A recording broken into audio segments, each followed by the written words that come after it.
Today, let's discuss about the viruses and virology. Let's see what viruses are, how they affect, what are the different types, right? What ecology they are in, where you can find them, what all are the diseases which are there for viruses. So we'll start with overview of viruses and virology. Now, general properties of viruses. We know that viruses are not living. They are not cells, and because they are not cells, they are not living. We can also say that because they are not living, they are also not cells. But what they do is that they possess genetic material which is required for replication. This virus particle or viron, it is metabolically inert. Okay, that means That means it cannot generate energy on its own and it cannot carry out biosynthesis. Therefore, it requires a host cell for energy and material for replication. Right? Now, this virus particle or a viron, it can exist as or in an intracellular state or an extracellular state. It can exist as an intracellular entity or an extracellular entity. Now, if it is an intracellular entity, the genome of the virus is already inside the cell and it has taken over the host machinery and it has begun the replication of viral particles. So the new copies of the virus genomes are now being produced inside the cell, and the components of the virus codes are now being produced inside the cell, and they have started to synthesize a new viral particle. Once this viral particle is assembled, then it moves out of the host cell. Either it can break the host cell or it can simply bud out of the host cell, and then it is called as your extracellular entity, or it is in the extracellular state. This extracellular state contains your nucleic acid surrounded by protein coat, and sometimes, depending on the type of the virus, other macromolecules.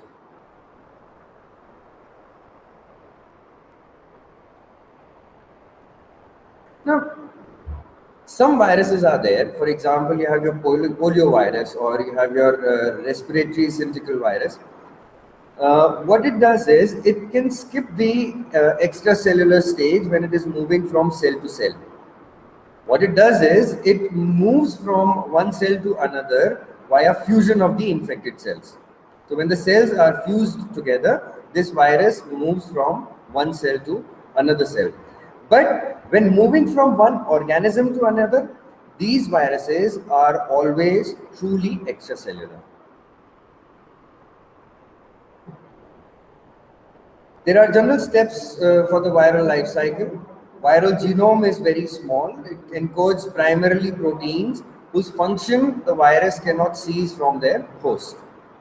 What happens is when the virus goes inside a particular cell, the virus has the capability of seizing control of the host cellular machinery, and by doing so, it can produce its own genetic and protein material. Now, since the virus is capable of taking control of the host cell, it does not require many genes and therefore many proteins.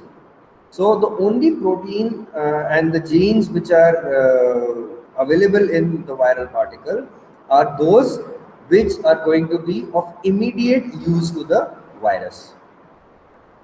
So, since this virus is 100% dependent on the host cell for your structural and metabolical components, um, the virus redirects host metabolic functions to support the virus replication.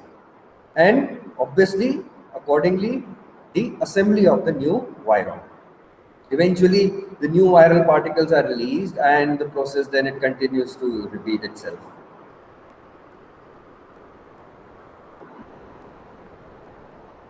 Now, viruses can either have DNA or RNA as their genetic material.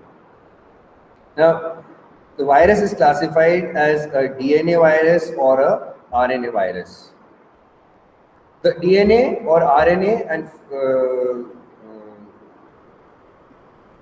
the type of DNA and the type of RNA, these are the things which define the viral genome.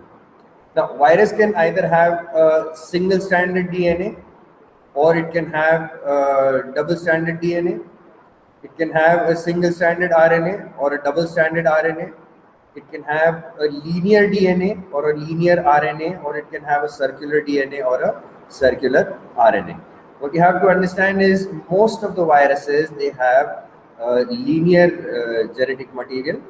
There are very few viruses which have circular DNA. Now, there are a few groups of viruses which use both DNA and RNA as their genetic material, but they use them at different stages in their replication of the viral particle. Another important thing that you have to understand is that all viruses follow the central dogma. From DNA, you make the RNA, from RNA, you make the proteins. That's your central dogma. You have certain RNA viruses which uses reverse transcriptase, which makes they are RNA viruses. They make DNA, and then the DNA starts functioning for making further RNA and proteins. If it is a DNA virus, it will always follow the central dogma. If it is a RNA virus, it will go for reverse transcription. We'll look at the example in the next few slides.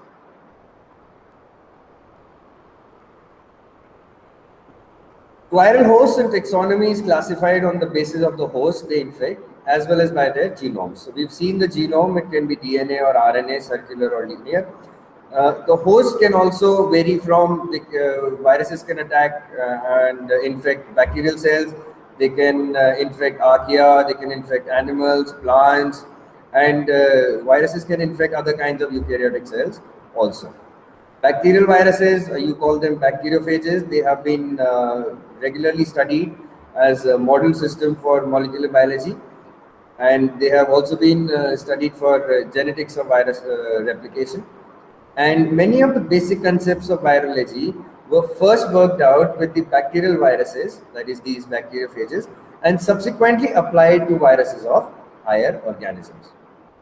Because of their frequent medical importance, animal viruses have been extensively studied, which is obvious, but plant viruses, they do have enormous importance in modern agriculture, but they have not been that very well studied as compared to animal viruses.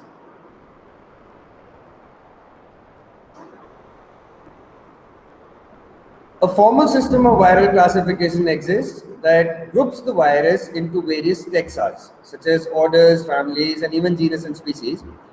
The family taxon seems particularly useful. Members of a family of a virus all have a similar viron morphology, genome structure, strategy of replication.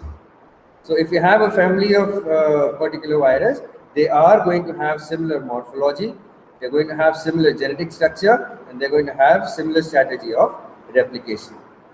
These virus families, they have names that includes the suffix viridae, as in poxviridae, right? So viral classification, it starts at the level of the order and continues. You got order is virales, family is viridae, subfamily is virinae, genus will be a virus, and species is going to be the type of disease that the virus causes.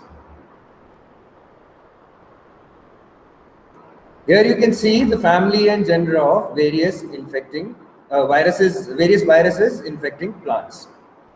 You have DNA viruses and you have RNA viruses. The size is, you can see, it's ranging from 0.02 to 3.3 microns.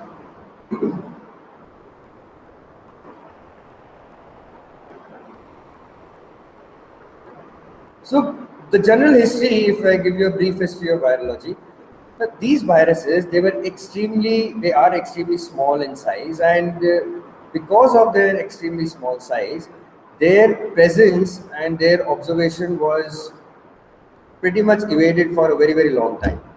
It was only in 1892 when Mr. Dmitry Isifovich Ivanovsky, he was the one who was able to provide the first evidence that tobacco mosaic virus was the causative agent responsible for tobacco mosaic virus disease in plants. This revolutionary idea is responsible for the disease of biological organism. I mean, this idea that there is a particular organism which is causing a particular disease in a biological organism, this was finally proven in 1899 by Martinus Weizsäcker. But even after this proof, it took another 30 years and required the invention of electron microscope by Ernst Ruska in the 1930 before you were able to visualize these viruses. On the left, you can see the image of Dmitry Yosifovich Ivanovsky. In the center, you have Martinus Weizsäcker, and on the right hand side, you have Ernst Ruska. And this was the first old model of your electron microscope.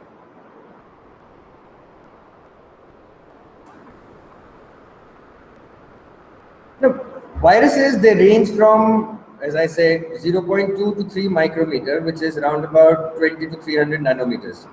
The common unit for measurement of viruses is in nanometers. Smallpox virus is one of the largest virus. It's about 200 nanometers in diameter, which is nearly the size of the smallest cells of a bacterial cell. And poliovirus is among one of the largest, it's one of the smallest viruses, around about 28 nanometers in diameter. So smallpox virus is pretty large. It is around about 200 nanometers, and polioviruses are one of the smallest, around 28 nanometers. On the right hand side, you can see an image of your poliovirus. It was taken in 1953, the first image of poliovirus.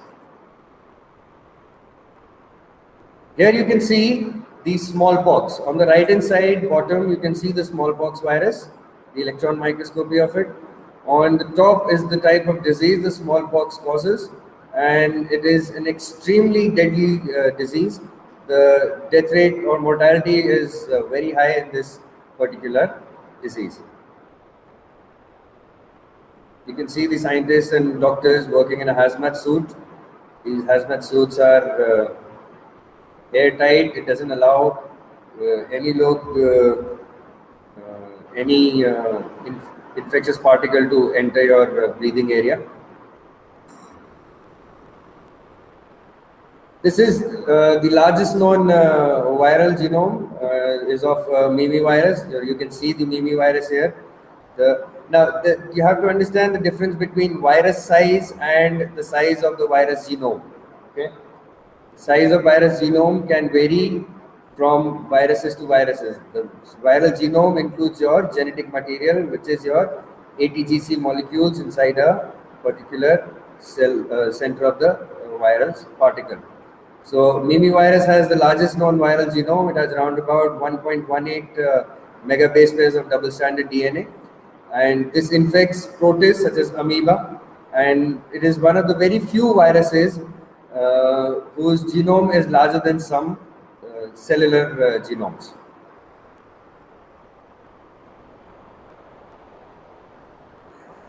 What are the consequences of a virus infection in an animal cells? There are 4 to 5 things that can happen when a virus infects a particular cell. The first thing, we'll go from bottom to top. We'll go anti-clockwise. At the bottom, once the virus attaches itself to a cell and then penetrates and go inside and start replicating, it can allow or it can force 2 cells to cause fusion. We've seen this in poliovirus. This is how poliovirus moves from one cell to another. It can evade the extracellular state.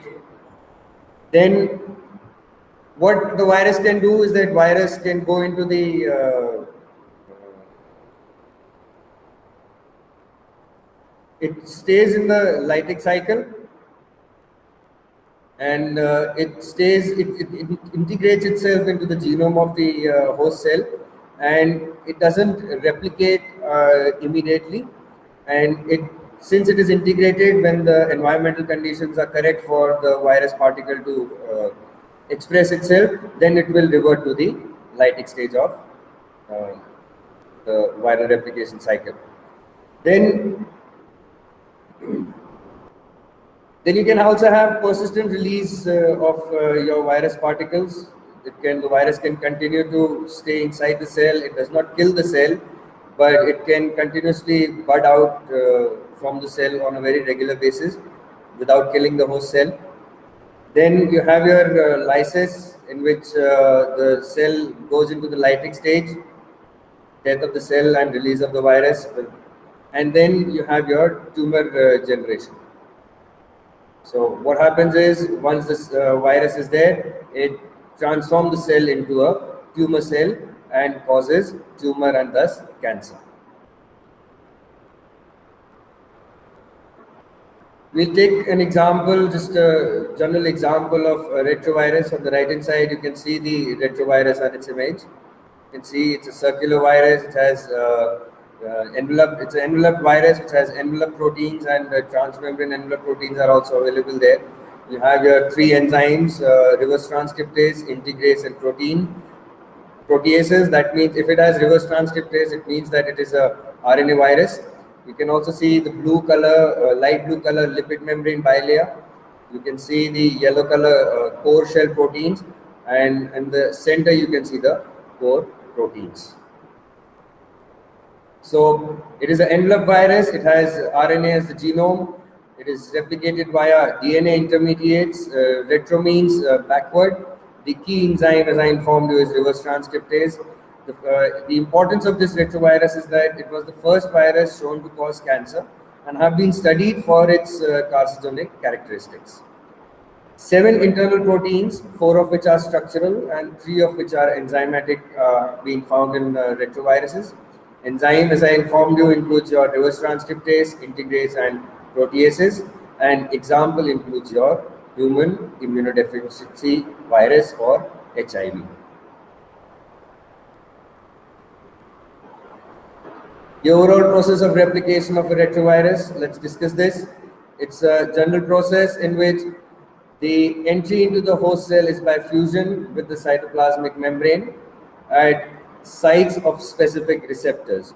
So you have a particular cell. On the surface of the cell, you have specific receptors. The virus particle is going to come.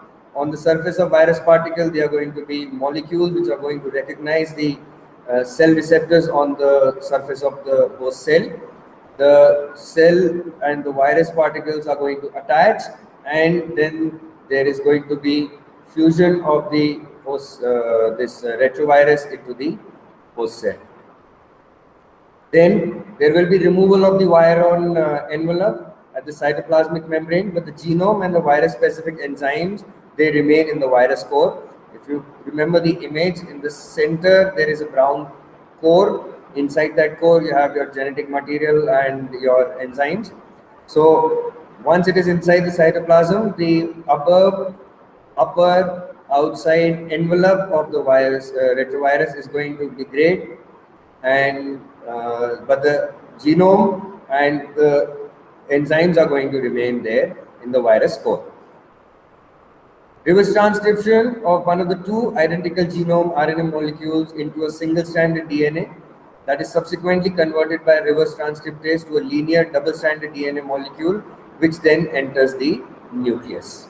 So what's going to happen? Once you have your virus-specific enzymes are going to start going to work, the first one which is going to work is your reverse transcription, reverse transcriptase, which is going to convert the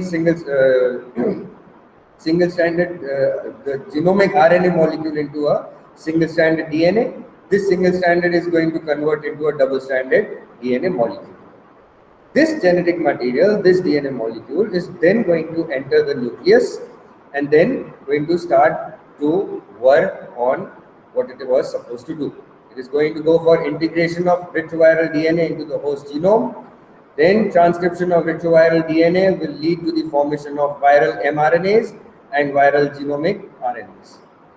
Then assembly and packaging of the two identical genomic RNA molecules into nucleocapsid in the cytoplasm.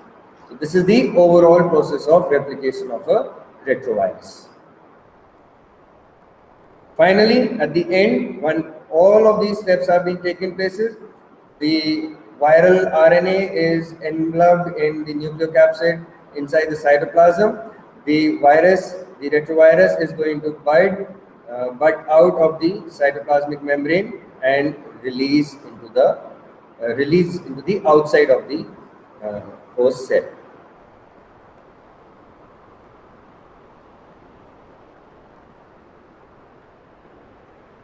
Viral structure, it varies widely in size, shape, and chemical composition. The nucleic acid of the viron is always located within the particle, surrounded by a protein shell called as the capsid. This protein shell, or coat if you want to call it, or capsid if you can also call it capsid, is composed of a number of individual protein molecules which are arranged in a precise and highly repetitive pattern around the nucleic acid. Therefore, we can say that capsid is made out of single to several distinct proteins associated in specific ways to form assemblies called capsomes. At the right side, you can see in the center you have your nucleic acid. On the outside of the nucleic acid, you have your capsid, and on the extreme outside, you have your envelope. So the capsid and the nucleic acid is together called as your nucleocapsid.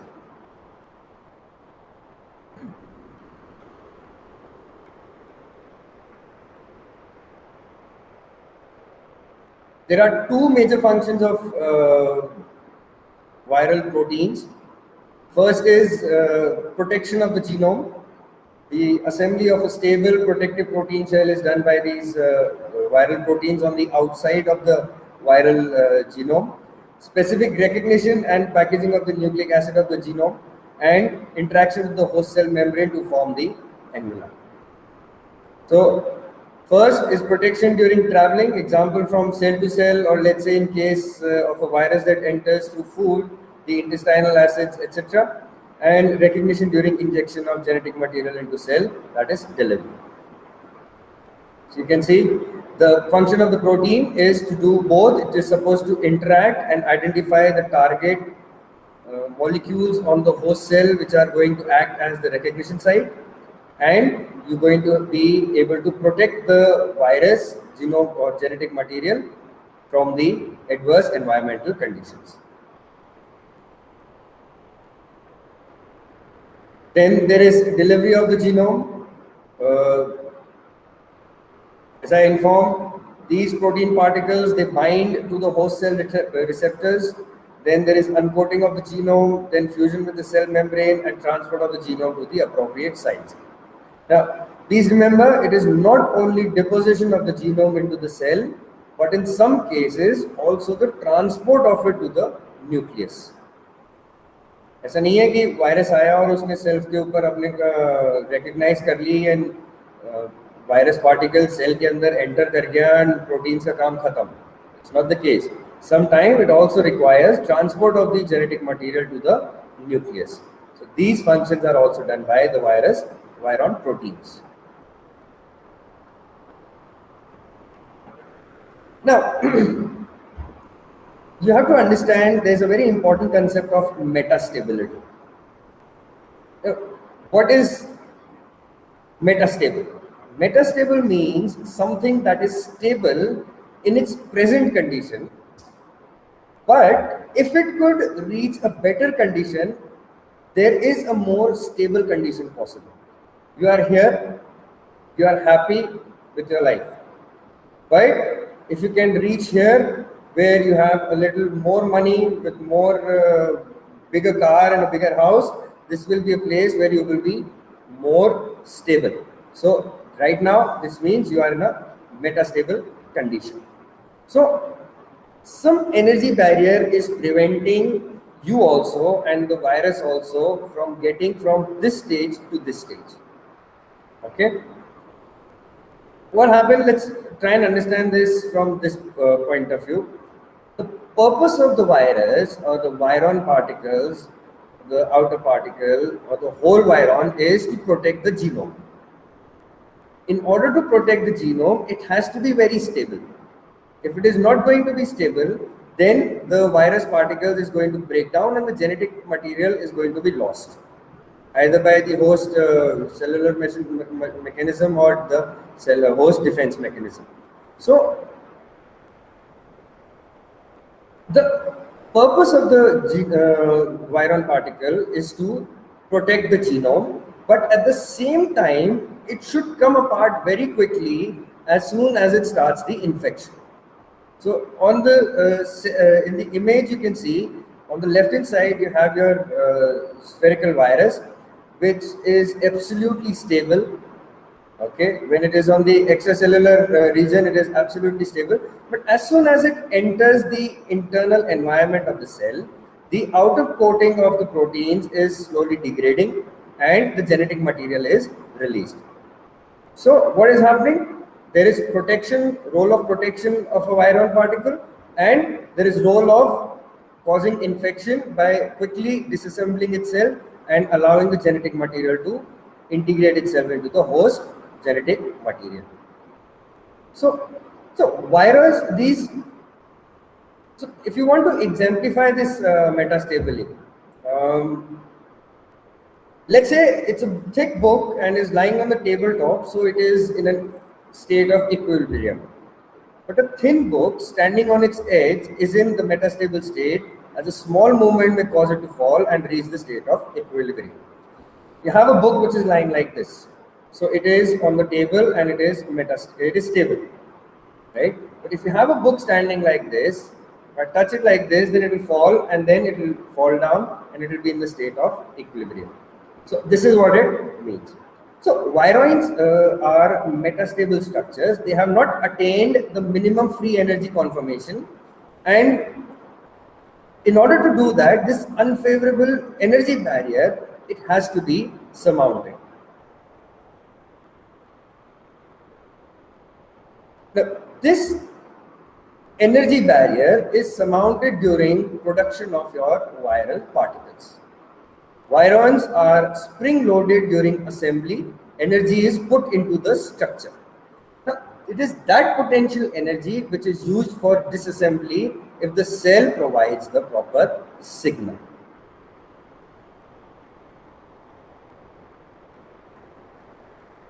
Now, we know that during the construction of a viral particle, the proteins were now provided with a certain energy. While they were assembling, they were provided by a certain amount of energy, so that these particles, they can use that energy to do different kind of works when they receive a proper signal. So these different kind of works includes your binding to the host cell receptors, uncoating of the genome, fusion with cell membrane, and transport of genome to the appropriate sites. So these are the functions which viron proteins are able to perform, and they are able to perform these proteins because when the viral particle was being constructed, it was given a certain amount of energy during the time of their construction. These viral particles are now using that particular energy. We'll talk about principles of budding virons. The thing that you have to understand is that symmetry is the key. Watson and Crick, they did discover the DNA structure, but what they did was they did a lot more than just simply discover the DNA structure. In 1956, they pointed out that most virus particles have spherical or rod-shaped structure. When they saw them in the electron microscope, they pointed out that most of these viruses, they have either spherical or a rod-shaped structure. They knew particles were made with many copies of few proteins. This means there was genetic economy. If you're going to repeat a particular protein for a very long duration, then you are not going to add any extra material to your diet. You can simply create a protein with basic amino acids and create a large quantity of them and use them to make your coat. And viral proteins have structural properties that permit regular and repetitive interaction among themselves. So these proteins, they themselves are capable of regular and repetitive interaction with each other. The seminal contribution to virology was that identical protein subunits are distributed with helical symmetry for a rod-shaped virus and platonic polyhedral symmetry for round-shaped virus. This was one of the most important contribution to virology, which was by Watson and Crick. If we check about the structure of the virus or the viron, they are created by symmetrical arrangement of many identical proteins to provide maximal contact and non-covalent bonding. Remember, they have to be bind together so that they can protect the core. At the same time, they have to be able to easily break down so as to allow the genetic material to release inside the cell. Structure is not permanently bonded together. This is no permanent structure. It can move out and close in again and again depending on the requirement. Can be taken apart or loosened, or when you have an infection, and once you loosen this thing, the genetic material is going to move out of the cell. The symmetry rules are elegant in their simplicity. They provide rules for self-assembly. So how does the virus particle assemble itself? It follows the rules of symmetry. Rule 1 is each subunit has identical bonding contact with its neighbor. This particle will have identical bonding contact with this neighbor. This particle will have identical bonding contact with this neighbor, and this, and this, and this, and this, and this. So there is going to be identical bonding contact with your neighbor. Repeated interaction of chemically complementary surfaces at the subunit interface naturally leads to a symmetric arrangement. These bondings, second rule is these bonding contacts are usually non-covalent. That is, they are reversible for error-free assembly. Contact, identical bonding areas, and reversible error-free assembly, non-covalent.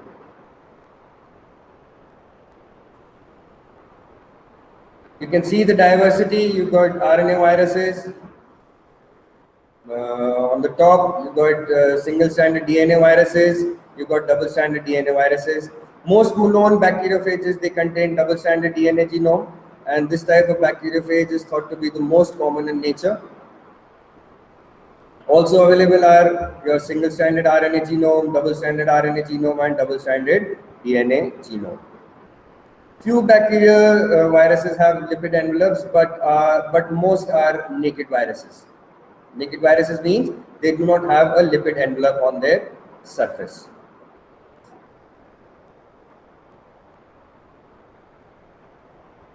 Let's discuss the enveloped viruses versus complex viruses.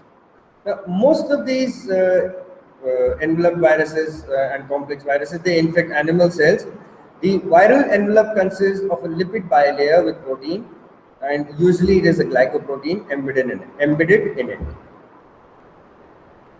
So technically, these virus molecules are spring-loaded in a way. They are compact and save the nucleic acid from harm.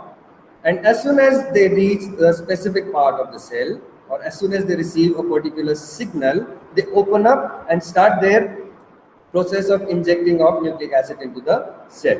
That is, they jump into action. This action requires energy, but Newtonian law says an object that is at rest will stay at rest unless some sort of energy is available. So, the nucleocapsid of virus are structured in highly symmetrical way. Symmetry refers to the way in which the capsomeres are arranged in the virus capsid. When a symmetric structure is rotated around an axis, the same form is seen again after a certain number of degree of rotation. Two kinds of symmetries are recognized in viruses, which correspond to the two primary shapes, rod and spherical. Rod shaped viruses have helical symmetry, and spherical shaped viruses have icosahedral symmetry. In all cases, the characteristic structure of virus is determined by the structure of the capsomere of which it is constructed.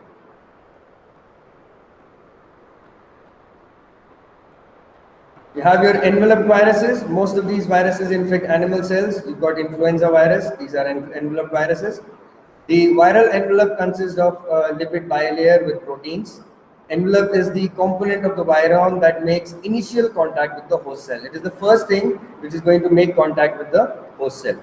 The specificity of the virus infection and some aspect of virus penetration are thus controlled in part by characteristics of the virus envelope. So if you can harm this envelope in some way, then you can stop the virus from infecting the host cell, because you are going to stop the penetration or the recognition of the virus to the host cell.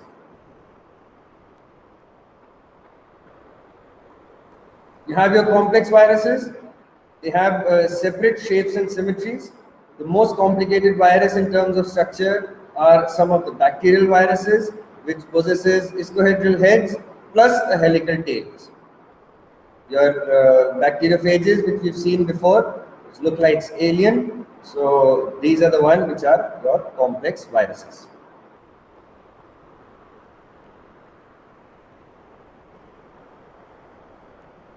Let's look at the viral life cycle. You've got two contrasting types, virulent and temperate. In the virulent or the lytic mode, viruses lyse or kill their host after infection. Whereas in the temperate or lysogenic mode, viruses replicate their genomes in steps with the host genome and without killing their hosts. When animal viruses divide in step with host cells, it is known as a latent infection. Here, the virus starts in lysogenic mode and might end in a lytic mode. It's not a compulsory that it will end in a lytic mode. It might end in the lytic mode.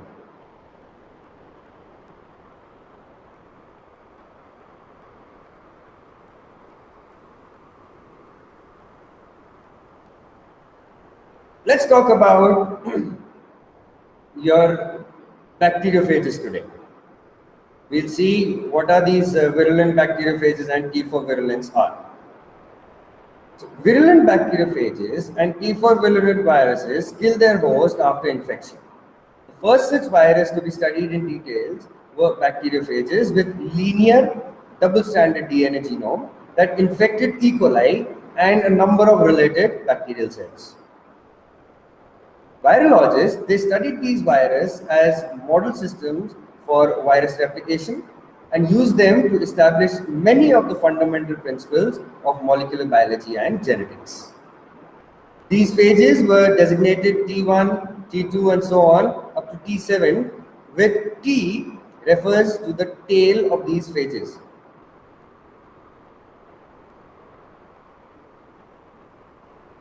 Here you can see the structure of T1 bacteriophage. On the top you can see the head, then you have your collar, you have your tail, you can see the endoplates, you can see the tail pins and tail fibers. The bacteriophages T2, T4 and T6 are closely related, but T4 is the most extensively studied. It consists of an elongated icosahedral head whose overall dimensions are nearly 85 by 110 nanometers. To this head is attached a complex tail consisting of a helical tube. The size is around 25 by 110 nanometers, to which are connected a sheath, a connecting neck with a collar, and a complex end plate carrying long jointed tail fibers. You can see on your right hand side in the image. Altogether, the virus particle contains over 25 distinct types of structural protein. So it is a very complex virus. The genome of T4 is a linear double-stranded molecule. It has 1,68,903 base pairs that encodes over 200 different types of proteins. Now you see the size of the virus is the head of the virus is nearly 85 by 110 nanometers, and inside it has genetic material which can code for nearly 250 different type of proteins, which is simply astonishing. Although no known virus encodes its own translational apparatus, T4 does encodes several of its own tRNA. Transfer RNA are encoded by your T4 bacteriophages. The T4 genome has a unique linear sequence, but the actual genomic DNA molecule in different virons are not identical. This is because the DNA of the T4 is circularly permuted, and molecules that are circularly permuted appears to have been linearized by opening identical circles at different locations. And if you have a circle, you simply can open it from here, then linearize it, or if you can open it from here and then linearize it. In addition to circular permutation, the DNA in each T4 viron has repeated sequences about 3 to 6 kilobase pairs at each end, and these are called as your terminal repeats. Both of these factors, they affect the genome packaging. You can see the circularly permuted genetic material of your T4 genome. It can be cut at different locations, and you can see that there is a nearly replicated copy of T4 genome. So if you simply see the image, you can see the meaning of what is happening there. On the left, nearly replicated copies of infecting T4 genome are recombined to form a concatemer. In the middle, you can see the red arrow. These red arrows are the site of endonuclease cuts. And on the right, this is your genome molecules which are generated. You should know one thing, that how each of the T4 genomes formed on the right contains genes A, G, but that the termini are unique in each molecule. A और G है सबके अंदर, but जो end के अंदर terminus है वो very कर रहा है.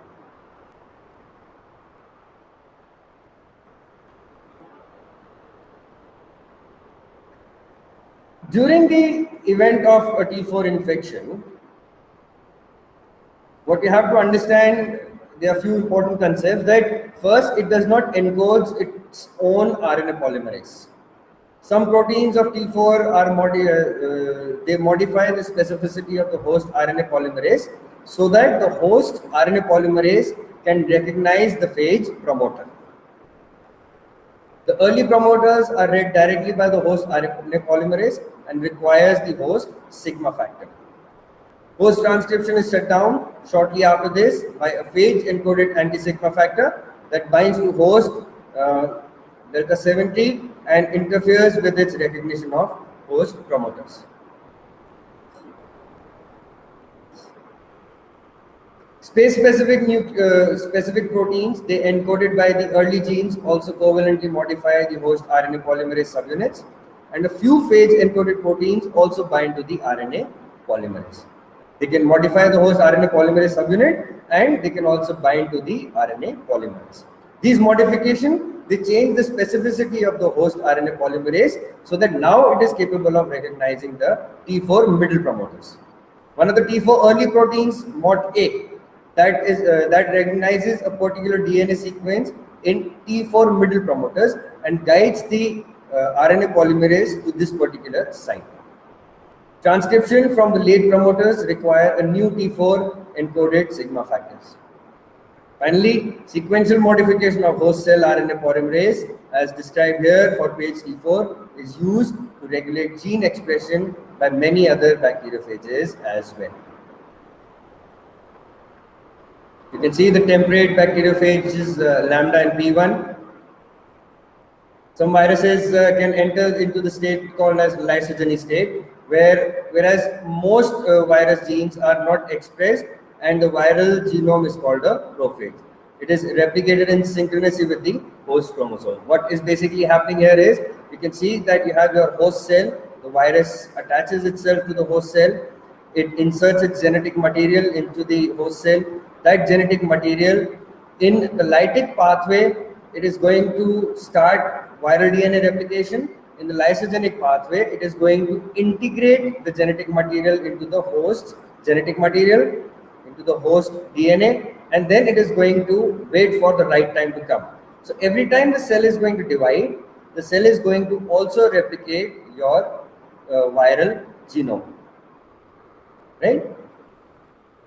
It is expression of the viral genome that harms the host cell, not the mere of the presence of the viral DNA. So once the virus identifies that, once the viral genome gets a particular signal, then it will send the signal for starting with its viral DNA replication and synthesis of protein codes and all those things. And then it is going to lyse the cycle and come out. But if it is in the lysogenic pathway, the virus is not going to be harmful to the cell. Consequently, host cell can have a viral genome without harm, provided that the viral genes for lytic functions are not expressed. In cells that harbor a template virus called lysogens, the phage genome is replicated in steps with the host genome, and during cell division is passed from one generation to the next. Under certain stressful conditions, template viruses may avert to lytic pathway and begin to produce virons, killing the cell. You have your lambda genome. The lambda genome consists of linear double-stranded DNA. However, at the 5' terminus of each strand is a single-stranded region, 12 nucleotide long. You can see that in red. These single-stranded cohesive ends are complementary, and when this lambda DNA enters the host cell and circularizes, they base pairs, forming what is called as a cos site. This, when they simply make a circle, they form the cos site. The DNA is then ligated, forming a double-stranded circle. When lambda is lysogenic, it integrates into the E. coli chromosome at a unique site known as lambda attachment site, or ATT. You can see it in the image. The integration requires enzyme lambda integrase, which recognizes the phage and bacterial attachment sites and catalyzes integration. You can see in the image in the final one, it has attached itself. The blue one is your E. coli DNA, and the green and red one is your viral DNA. The integrated lambda DNA is then replicated along with the rest of the host genome and transmitted to progeny cells. What's going to happen? You have your lambda integrase, which is going to attach this linear genetic material of virus into the genetic material of your host or E. coli.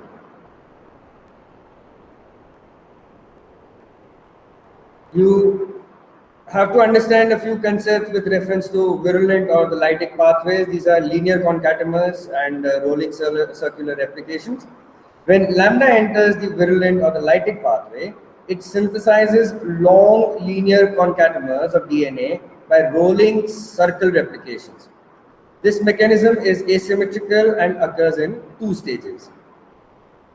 In the first stage, one strand of the circular lambda genome is nicked. Then a long single-stranded concatemer is made using intact strand as a template. In the next stage, the second strand is made using the single-stranded concatemer as a template. Finally, the double-stranded concatemer is cut into genome size length as at the cos site, resulting in cohesive ends. The linear genomes are packed into 3 phages. Phage heads and tails are added. The host cell is then lysed by phage-encoded enzymes.